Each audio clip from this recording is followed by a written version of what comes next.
What is up, Solo fam? My name is John Solo, and you're watching Astrology Explained. The title card may say Mythology Explained, but that's just because I don't have the graphic design skills necessary to make one that looks like stars. If you do though, let me know. I've got 9 episodes left and could still get plenty of use out of it. Also, I'll give you money. Anyway, welcome everybody. It's that time of the month again. Not your time, but my time.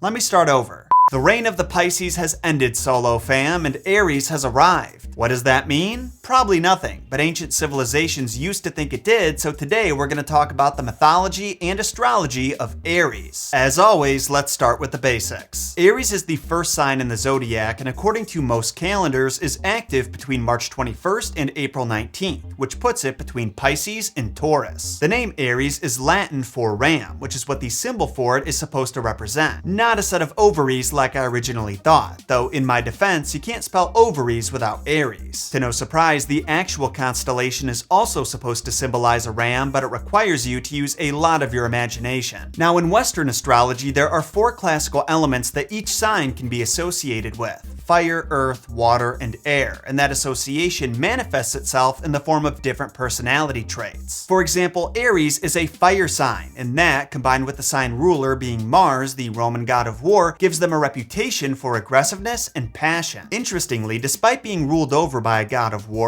Aries the constellation doesn't actually have anything to do with the Greek god Ares. It's just a coincidence the Latin word for ram sounds so similar to his name. Those who were born under Aries, typically referred to as Arians, though I'm going to voluntarily not call them that, is said to be about the emergence and assertion of their ego. Their desires are paramount, which often leads to them doing battle with anyone who stands in the way of them attaining their goals, even if they aren't always a threat. This may not sound like someone who's particularly enjoyable to deal with, but I think that depends on what their goals are. See, Aries embody the archetype of the pioneer, the explorer of new lands and seeker of unknown experiences, and those experiences can range from starting a new business, being king, or just creating new art. In fact, due to the connection with the ram and other livestock that provided wool, the ideal material for weaving, there was a point where the Greeks heavily associated Aries with Athena, the Greek goddess of weaving. We'll talk more about the Greeks in just a second, because before they came along, there were a few other mythologies, like Egyptian and Babylonian, that had their own interpretations for the constellation. And what's really interesting about that is our earliest lists of zodiac constellations comes from the Babylonians, but Aries is nowhere to be found on those lists. Instead, they had a constellation called Hired Man or Hireling in its place. Weirdly enough, it was still represented by a ram, which may have been a reference to the fact that many livestock offspring were born when Hireling was in the sky. The name of the figure, though, that may have had something to do with the farmhands hired to help with the springtime harvest, which is when it was the most visible in the sky. Either way, this double meaning appears to have blended together at some point, as the Egyptians did have the Aries constellation, which they referred to as either the sheep or the ram. The latter of the two was sacred to the god Amun, who was often depicted with the head of a ram and connected with the sun, which was believed to reach the peak of its power and effectiveness while Aries was in the sky. But as interesting as these older mythologies are, they don't give us an explanation for how the constellation ended up in the sky like Greek mythology does. See, the Greeks didn't think of Aries as just any ram, it was a very specific ram called the Chrysomelos, and the story he's involved in is quite the soap opera. Then again, what else would you expect from Greek mythology? So let me lay the groundwork for this one. We've talked about Nephili the cloud nymph multiple times on this channel, but for those who don't know, she's got quite the messed up origin herself. Basically, Zeus made her out of clouds and designed her to look like Hera to see if his guest, the former king Ixion, would betray him by trying to sleep with her. Spoiler alert, he does, and winds up being tortured in Tartarus until the end of time. But afterward, Nephili finds herself a new bae, King Athamas, and they have 2 children together, a son named Phrixus and a daughter named Helle.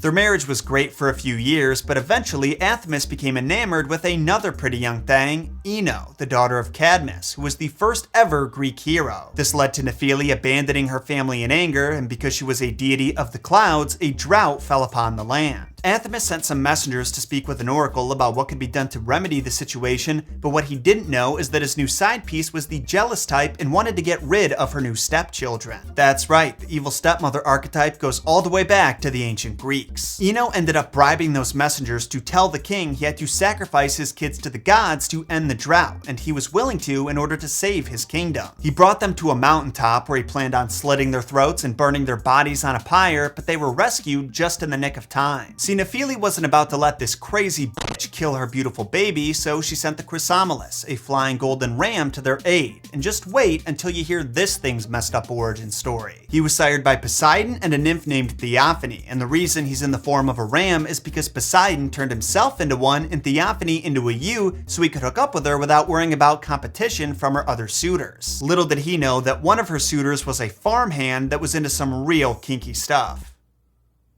Just kidding, though that's really not a stretch for Greek mythology. Anyway, just as Phrixus and Helle were about to have their throats cut, the flying ram appeared, told them to climb aboard, and flew off towards a distant kingdom where their psycho stepmom could never hurt them again. Though it wasn't necessarily a smooth ride. While Phrixus was busy having the time of his life flying over the mountains and open water, his sister lost her grip and fell into the sea, where she drowned. Naturally, this caused Phrixus to freak out and have to be calmed down by the ram. It reassured him that if he held tight, they would get to their destination safely, and a while later, they landed in Colchis. What happens after they get there depends on the version. In some tellings, Phrixus sacrificed the ram to the gods after shearing its golden fleece, and in others, the ram was immortal, so it just shed its fleece on its own and flew into the sky. Whichever one you want to go with, Nephili was eternally grateful to the creature despite him losing one of her chillins, so to honor him, she placed him in the stars as the constellation Aries. Pretty cool origin story, huh? And for those wondering what happened to its fleece, Phrixus would give it to the king of Colchis for safekeeping, and one day the famous hero Jason would seek it out with the help of the Argonauts. But that's a myth for another day. As for this episode, it's about time I wrap it up because these things just keep getting longer, but thank you so much for watching, and of course for liking and subscribing. To those of you requesting that I cover specific signs, you should know that I'm going to go through all of them. I'm just doing it as they become active. We've got 3 down with 9 more to go, and this will be the order that we cover them. Big thanks to all you Capricorns for being patient. I'll see you folks again next week when we dive back into some Norse mythology. Until then, my name is Jon Solo, and remember,